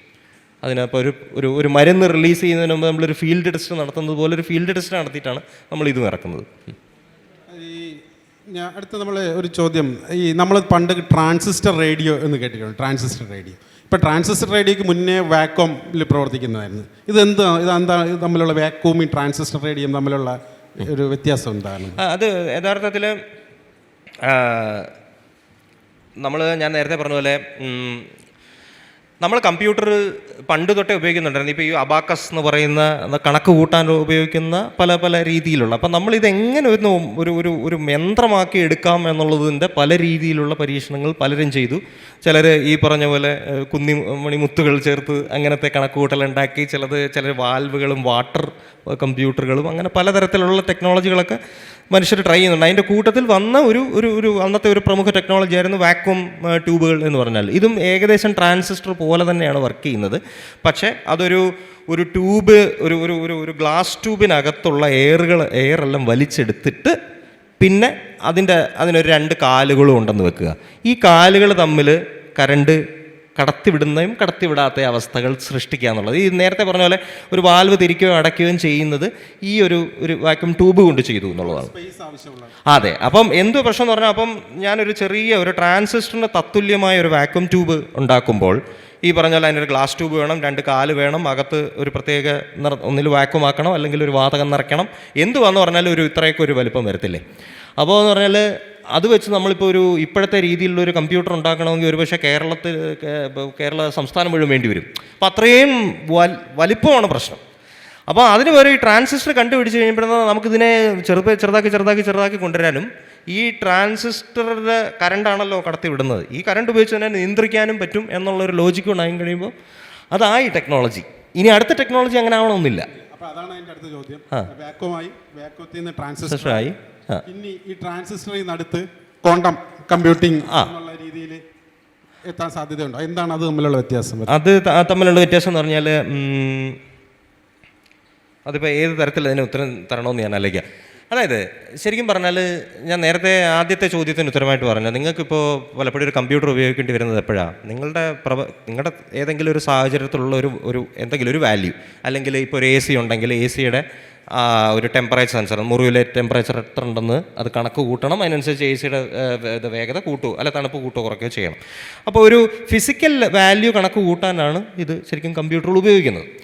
അപ്പോൾ ഈ ഫിസിക്കൽ വാല്യൂ ശരിക്കും പ്രകൃതിദത്തമായിട്ട് ഫിസിക്കൽ വാല്യൂ എപ്പോഴും കണ്ടിന്യൂസ്ലി ചേഞ്ചിങ് ഒരു സാധനമാണ്. ഒരിക്കലും ഒരു റൂമിലെ ടെമ്പറേച്ചർ ഇങ്ങനെ ഒന്നും കൂടത്തില്ല. അതായത് 0-ൽ നിന്ന് ഒറ്റയടിക്ക് 5 ഡിഗ്രി ആവുകയും അത് 0-ൽ നിന്ന് പയ്യെ 0.1 2 അങ്ങനെ ആയിരിക്കും 5 ഡിഗ്രിയിലേക്ക് അത് പോകുന്നത്. പക്ഷേ ഒരു കമ്പ്യൂട്ടറിന് പ്രവർത്തിക്കാൻ ഈ ഡിറ്റർമിനിസം വേണം. കമ്പ്യൂട്ടറിന് അങ്ങനെ ഇപ്പോഴുള്ള ഡിജിറ്റൽ കമ്പ്യൂട്ടറുകൾ എന്ന് പറയുന്നതിന് എന്ത് വാല്യൂ പ്രോസസ് ചെയ്യാനും ഇതിനെ നമ്മളൊരു 0-ഉം 1-ഉം വരെ ഡിറ്റർമിനിസ്റ്റിക് ആയിട്ടുള്ളൊരു വാല്യൂ ഉണ്ടാക്കിയേ പറ്റത്തുള്ളൂ. പക്ഷേ പ്രകൃതി എപ്പോഴും ഡിറ്റർമിനിസ്റ്റിക് അല്ല, കണ്ടിന്യൂസ് ആണ്. നമ്മൾ ശരിക്കും ഒരു കമ്പ്യൂട്ടർ ഉണ്ടാക്കണമായിരുന്നെങ്കിൽ ശരിക്കും ഈ പ്രകൃതിദത്തമായ ഈ കണ്ടിന്യൂസ് വേവിനെ അതുപോലെ പ്രോസസ്സ് ചെയ്യാൻ പറ്റുന്നൊരു കമ്പ്യൂട്ടിംഗ് ആയിരുന്നു നല്ലത്. ശരിക്കും ഈ ഡിജിറ്റൽ കമ്പ്യൂട്ടറുകൾ വരുന്നതിനോടൊപ്പം തന്നെ അനലോഗ് കമ്പ്യൂട്ടർ ഇപ്പോഴും ഉണ്ട്, പണ്ടും ഉണ്ട്. അതിന് അങ്ങോട്ട് പിടിക്കാൻ പറ്റാത്തതിനൊരു കുഴപ്പം എന്തെന്ന് വെച്ച് കഴിഞ്ഞാൽ, ഈ ഇങ്ങനെ കണ്ടിന്യൂസ് ചേഞ്ച് ചെയ്തുകൊണ്ടിരിക്കുന്ന ഒരു പാരാമീറ്ററിനെ അളക്കാനും അതിനെ അതേ രീതിയിൽ പ്രോസസ്സ് ചെയ്യാനും അതിനകത്തെ തെറ്റ് തിരുത്താനും ഒക്കെ ഇച്ചിരി ബുദ്ധിമുട്ടാണ്. പക്ഷേ ഈ ഡിജിറ്റൽ കമ്പ്യൂട്ടറിൽ വന്നപ്പോൾ ഈ 1 അല്ലെ 0 അല്ലെ ഓണ് ഓഫ്, എത്ര വലിയ സംഖ്യ എടുത്താലും എത്ര വലിയ കോംപ്ലക്സ് പ്രശ്നം എടുത്താലും ഇതല്ലാതെ വേറൊരു സ്റ്റേറ്റ് അതിനില്ല. അതുകൊണ്ട് അതിനെ തെറ്റിതിരുത്താൻ വളരെ എളുപ്പമായിരുന്നു. അങ്ങനെയാണ് നമ്മൾ ശരിക്കും അനലോഗ് കമ്പ്യൂട്ടർ ഉണ്ടായിരുന്നതും ഈ ഡിജിറ്റൽ കമ്പ്യൂട്ടറിൽ ഈ ട്രാൻസിസ്റ്ററും ഉപയോഗിച്ചിട്ട് അങ്ങ് വളർന്ന് വലുതായത്. ഇപ്പോഴും അനലോഗ് കമ്പ്യൂട്ടറുണ്ട്. പക്ഷേ അപ്പോൾ ഇനി ഭാവിയിലുള്ള ടെക്നോളജിയിൽ ശരിക്കും നമ്മളിപ്പോൾ ഡിജിറ്റൽ കമ്പ്യൂട്ടർ കൊണ്ട് സാധിക്കാൻ പറ്റുന്ന ഏകദേശം എല്ലാം നമ്മൾ സാധിച്ചു തുടങ്ങിയിട്ടുണ്ട്. പിന്നെ ഇപ്പോഴത്തുള്ള ട്രാൻസിസ്റ്റർ ടെക്നോളജി ഞാൻ പറഞ്ഞില്ലേ, ഇനി ഒരു 100 ടൈമോടെ കുറഞ്ഞു കഴിഞ്ഞാൽ സിലിക്കൻ്റെ ഒരു ആറ്റത്തിൻ്റെ അത്രയും വലിപ്പമാവും. പിന്നെ ട്രാൻസിസ്റ്റർ ഒന്നും ഉണ്ടാക്കാൻ പറ്റത്തില്ല. കറണ്ടിനെ നിയന്ത്രിക്കാൻ പറ്റത്തില്ല, അത്ര ചെറുതായി കഴിഞ്ഞാൽ. അപ്പോൾ യഥാർത്ഥത്തിൽ ഇപ്പോൾ ഉപയോഗിക്കുന്ന ഡിജിറ്റൽ ടെക്നോളജിയിലുള്ള ഈ ട്രാൻസിസ്റ്ററുകളിനും എല്ലാം ഒരു ടെക്നോളജിക്കൽ പരിധി ഉണ്ട്. അടുത്ത തന്നെ ഇതൊരു ഒരു വോളിൽ ഇടിച്ച് നിൽക്കും. പക്ഷേ എന്ന് പറഞ്ഞാലും we will find an another solution. നമ്മൾ ഇനിയും ഇത് ട്രാൻസിസ്റ്റർ കുറയ്ക്കാൻ പറ്റാത്തതാവുമ്പോൾ ഇപ്പോൾ ഞങ്ങൾ ചെയ്തുകൊണ്ടിരിക്കുന്ന പരിപാടി എന്ന് പറഞ്ഞാൽ അതപ്പം ഈ ട്രാൻസിസ്റ്റർ കൂട്ടണമെങ്കിൽ ഈ ചിപ്പിൻ്റെ വലിപ്പം കൂട്ടണമെങ്കിൽ മൊത്തത്തിൽ ഈ ഫോണിൻ്റെയൊക്കെ വലിപ്പം പഴയ വലിപ്പിന് കൂടി വരും. അപ്പോഴെന്ന് പറഞ്ഞാൽ നമ്മൾ ആദ്യം ചെയ്യുന്ന പരിപാടി എന്ന് പറഞ്ഞാൽ ഇതിനെ ഇങ്ങനെ ഒരു പരത്തിയ ഒരു സിലിക്കണിൽ അടിക്കാതെ മുകളിൽ വെക്കുക. അത് 3D ടെക്നോളജി എന്ന് പറയും. അപ്പോൾ നമുക്ക് മൊത്തത്തിൽ ഇപ്പോൾ ഗാഡ്ജറ്റിൽ ഒരേ ഇത്ര സ്ക്വയർ മീറ്ററിൽ കൂടുതൽ ലോജിക്കുകളിൽ മുകളിൽ അടുക്കി വെച്ചുകൊണ്ട് ഇപ്പം സാധിക്കാൻ പറ്റുന്നുണ്ട്. ഉടനെ തന്നെ അതും കഴിയും. അതൊരു കാര്യം. അപ്പോൾ നമ്മൾ അടുത്ത ഒരു ടെക്നോളജിക്കൽ റവല്യൂഷൻ ഉണ്ടാക്കാനുള്ള സാധ്യത ഉണ്ടെന്ന് ഞാൻ വിചാരിക്കുന്നത്. ഇപ്പോൾ നേരത്തെ പറഞ്ഞ പോലെ ഈ ട്രാൻസിസ്റ്റർ ടെക്നോളജിയിൽ നിന്ന് ഒരു പക്ഷേ ക്വാണ്ടം ടെക്നോളജി എന്നുള്ളതിലും പൂർണ്ണമായിട്ട് മാറണമെന്നല്ല. പക്ഷേ അതിലേറ്റവും വലിയൊരു ഗുണം ചിലപ്പോൾ നമുക്ക് കിട്ടാൻ പോകുന്നത് അത് ഈ ഗുണവും ദോഷവും ഒരേ സമയത്തെന്ന് വെച്ച് കഴിഞ്ഞാൽ ക്വാണ്ടം ഒരു കണികയ്ക്ക് ട്രാൻസിസ്റ്ററിനെ പോലെ അല്ലെങ്കിൽ 0-1 എന്നുള്ളൊരു ഇതല്ല. ക്വാണ്ടം കണിക എന്ന് പറഞ്ഞാൽ ശരിക്കും നമ്മുടെ ഈ ലൈറ്റോ അല്ലെങ്കിൽ ഇലക്ട്രോണോ അല്ലെങ്കിൽ ഫോട്ടോണോ പോലത്തെ ചെറിയ കണികകളാണ്. അതിന് 1ഉം 0ഉം ഒരേ സമയം ആയിരിക്കാനും പറ്റും. അപ്പോൾ അതിനൊരു കുഴപ്പം എന്താണെന്ന് വെച്ച് കഴിഞ്ഞാൽ ഇപ്പം ഒരു ക്വാണ്ടം കമ്പ്യൂട്ടറുകൾ ഇപ്പോൾ ഉണ്ട്, ഞങ്ങൾ ഉപയോഗിച്ച് തുടങ്ങിയിട്ടില്ല. പക്ഷേ ചിലപ്പോൾ ഉപയോഗിക്കാനുള്ള ചെറിയ പരീക്ഷണങ്ങൾക്ക് ഉപയോഗിക്കാനുള്ള സാധ്യതയുണ്ട്. പക്ഷേ അതിൽ ഈ പറഞ്ഞ 0ഉം 1ഉം അല്ല, വേറെ 2 സ്റ്റേറ്റ് കൂടെ ഉണ്ട്. അതിൻ്റെ 0ഉം 1ഉം അല്ലാത്ത ഒരു സൂപ്പർ പൊസിഷണൽ ഒരു സ്റ്റേറ്റ് കൂടെ ഉണ്ട്. ഇത് ശരിക്കും പറഞ്ഞാൽ നമുക്ക് ഇപ്പോൾ നമ്മുടെ ഇപ്പോഴത്തെ കമ്പ്യൂട്ടറിന് സോൾവ് ചെയ്യാൻ പറ്റാത്ത പല പ്രശ്നങ്ങൾക്കും ക്വാണ്ടം കമ്പ്യൂട്ടർ നൊടിയിടയിൽ സോൾവ് ചെയ്യാൻ പറ്റും. പക്ഷേ അടുത്ത ടെക്നോളജി റെവല്യൂഷൻ ക്വാണ്ടം കമ്പ്യൂട്ടിംഗ് ആയിരിക്കും. പക്ഷേ ക്വാണ്ടം കമ്പ്യൂട്ടിങ്ങിന് ഇപ്പോഴുള്ള കമ്പ്യൂട്ടറുകൾ ചെയ്യുന്ന പല കാര്യങ്ങളും ശരിക്കും ചെയ്യാൻ പറ്റില്ല. അപ്പോൾ ഒരു പക്ഷേ നമ്മൾ ഒരു ഹൈബ്രിഡ് കമ്പ്യൂട്ടിങ്ങിലേക്കായിരിക്കും ഒരു പക്ഷേ പോകുന്നത്. അപ്പോൾ ട്രാൻസിസ്റ്റർ ഉപയോഗിക്കും, ട്രാൻസിസ്റ്ററിനോടൊപ്പം തന്നെ ക്വാണ്ടം ടെക്നോളജി ഉപയോഗിച്ച് ഇത് പരസ്പര പൂരകങ്ങളായിട്ട് എങ്ങനെ പ്രവർത്തിക്കാൻ പറ്റുമെന്നായിരിക്കും നോക്കുന്നത്. നമ്മുടെ സമയം ഏറെക്കുറെ അതിക്രമിച്ചു. രമേശിന് ബാംഗ്ലൂർ പോവേണ്ടതാണ്. മോദി വരുന്നതിന് മുമ്പ് തൃശ്ശൂർ റൗണ്ട് ചാടണം. അപ്പോൾ അതുകൊണ്ട് നമ്മൾ ഇത് ചുരുക്കുകയാണ്. കുറേ ചോദ്യങ്ങളൂടെയൊക്കെ എനിക്ക് ഉണ്ടായിരുന്നു, ഈ യുദ്ധവുമായിട്ട് ബന്ധപ്പെട്ടും അല്ലെങ്കിൽ ഭാവിയിലുള്ള യുദ്ധം ചിപ്പിൽ എങ്ങനെ ബാധിക്കും എന്നൊക്കെ ഉള്ളത് അടുത്ത ഒരു ഇതിൽ പിന്നീടുള്ള സെക്ഷനിൽ ചോദിക്കാം. ഇനി ആർക്കെങ്കിലും എന്തെങ്കിലും ഡൗട്ട് ഒന്ന് ചോദിക്കാം. ഗവൺമെൻറ്റുകൾക്ക് ഈ ടെക്നോളജി ഉപയോഗിച്ച് ജനങ്ങളെ കൺട്രോൾ ചെയ്യും. ഇപ്പോൾ ഇറാനിൽ ഇത്രയധികം പ്രക്ഷോഭം നടന്നിട്ടും അവിടെ സ്വച്ഛാധിപത്യപരമായിട്ട് ഗവൺമെൻറ് അത് കൺട്രോൾ ചെയ്തല്ലോ.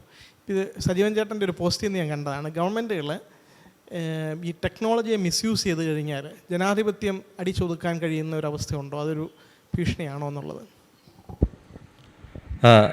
അതിനും വളരെ സിമ്പിളായിട്ടുള്ള ഉത്തരം എന്ന് പറഞ്ഞു കഴിഞ്ഞാൽ അത് ഭീഷണി തന്നെയാണ്.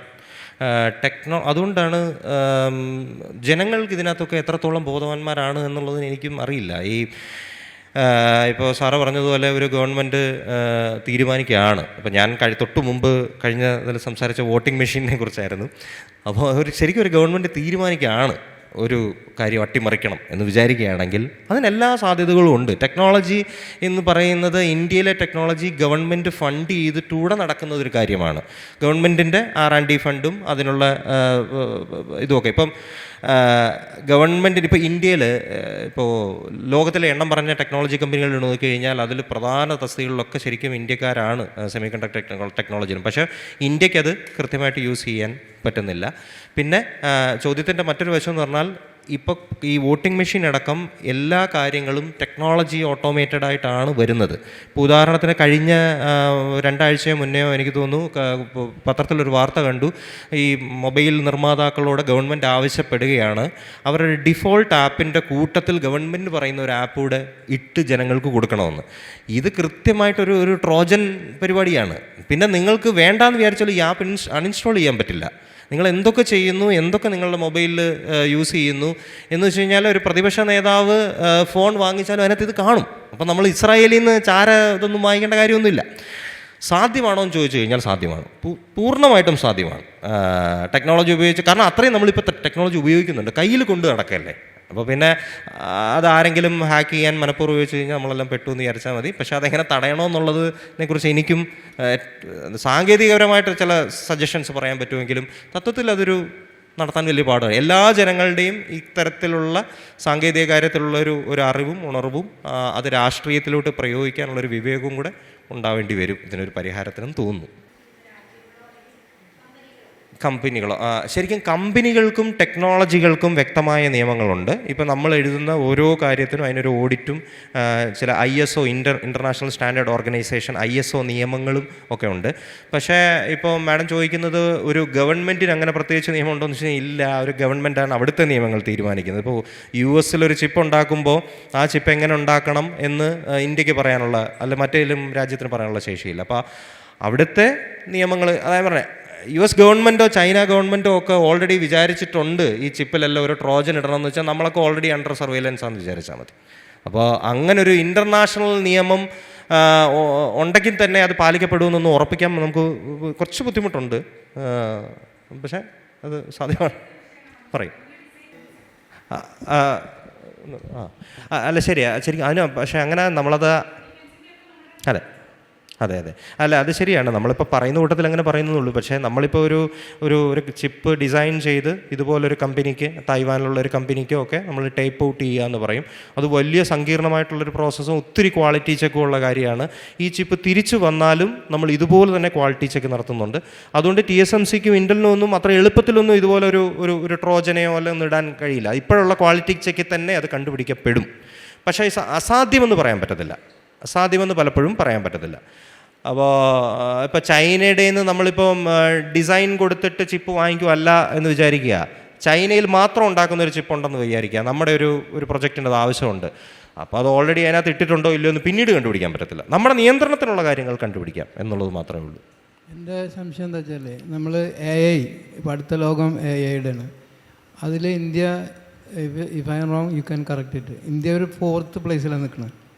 ഇത്തിരി 140 കോടി ജനങ്ങളുള്ള ഇന്ത്യ വളരെ ബാക്കിലാണ്. അവർ എന്തുകൊണ്ടാണ് അത്? നമ്മുടെ സാമ്പത്തികമായിട്ടുള്ള റോളാണോ അതോ ബുദ്ധിപരമായ ലാക്കാണോ? എന്തുകൊണ്ടാണ് AIയിൽ ഇത്രയും ബാക്കിൽ നിൽക്കുന്നത് ഇന്ത്യ? അത് ഇന്ത്യയിലെ സാഹചര്യം പറയുകയാണെങ്കിൽ അതെനിക്ക് തോന്നുന്നില്ല ഒരിക്കലും നമ്മുടെ ഈ സാങ്കേതിക വിജ്ഞാനത്തിൻ്റെ കുറവ് കൊണ്ടാണ് സംഭവിക്കുന്നതെന്ന് തോന്നുന്നില്ല. കാരണം ഗൂഗിളിൻ്റെ CTO അടക്കം പല അമേരിക്കൻ ടെക് കമ്പനികളുടെ തലപ്പത്തും ഇന്ത്യക്കാരാണ് കൂടുതലായിട്ടുള്ളത്, മൈക്രോസോഫ്റ്റിൻ്റെയും അത് പലതിൻ്റെയൊക്കെ. അപ്പോൾ ഒരു സാങ്കേതികപരമായ ഒരു നോളജിൻ്റെ കുറവല്ല. പക്ഷേ ശരിക്കും അത് നമ്മുടെ സർക്കാരുകൾ ഇത്തരത്തിലുള്ള റിസർച്ച് ആൻഡ് ഡെവലപ്മെൻറ്റിന് മുന്നേ കൂട്ടി ബജറ്റിൽ നിന്ന് കൂടുതൽ പണം അലോക്കേറ്റ് ചെയ്യേണ്ടി വരും ഇത് ഡെവലപ്പ് ചെയ്തെടുക്കണമെങ്കിൽ. ശരിക്കും ഈ സാധ്യത ചൈനയും അമേരിക്കയും ഒക്കെ 10, 30, 40 വർഷവും മുന്നേ തിരിച്ചറിഞ്ഞ് അവരുടെ ഒരു പക്ഷേ ബജറ്റിൻ്റെ 10%, 15% റിസർച്ച് ആൻഡ് ഡെവലപ്മെൻറ്റിൽ ചിലവാക്കി അവരവിടെ വലിയ ടെക് കമ്പനികളും ഒരു തരത്തിൽ മൊണോപോളിയായിട്ട് വർക്ക് ചെയ്യാൻ പറ്റുന്നത്, ലോകത്തിൽ മുഴുവൻ ചെപ്പ് കൊടുക്കാൻ പറ്റുന്ന അങ്ങനത്തെ കമ്പനികൾ വളർത്തിയെടുക്കുമ്പോഴും ഇന്ത്യ അതിൽ വേണ്ടത്ര ശ്രദ്ധ കൊടുക്കാഞ്ഞിട്ടാണ് ലാഗ് ചെയ്തു പോകുന്നത്. ഇപ്പോഴും ഇവിടെ ഒരു വലിയ ഒരു സാധ്യത ഉണ്ടാക്കുകയാണ് ഗവൺമെൻറ് എന്നെങ്കിൽ ഇവിടെ എൻജിനീയേഴ്സിന് യാതൊരു കുറവും വരത്തില്ലെന്ന് എനിക്ക് പറയാൻ പറ്റും. കാരണം അത്രയ്ക്ക് ഇന്ത്യൻസ് ഉണ്ട് ഈ മേഖലയിൽ. ഇപ്പോൾ നമുക്ക് ഈ പ്രോഗ്രാം വൈൻഡപ്പ് ചെയ്യാം, സമയം ഒരുപാടായി, മോദിജി വരാറായി. അപ്പോൾ രമേശിന് തൃശ്ശൂർ കിടക്കണം. അപ്പോൾ എന്തായാലും നമുക്ക് ഈ ചിപ്പില്ലാതെ നമുക്കൊരടി മുന്നോട്ട് പോകാൻ പറ്റില്ല എന്നുള്ളത് കൊണ്ടാണ് നമ്മൾ ചിപ്പ് ഇത്രയും പ്രാധാന്യത്തോടു കൂടി ചർച്ച ചെയ്തത്. അടുത്ത ടെക് ടോക്സിൽ മറ്റൊരു സാങ്കേതിക വിഷയവുമായിട്ട് കാണുന്നതുവരെ എല്ലാവർക്കും നന്ദി, നമസ്കാരം. എല്ലാവർക്കും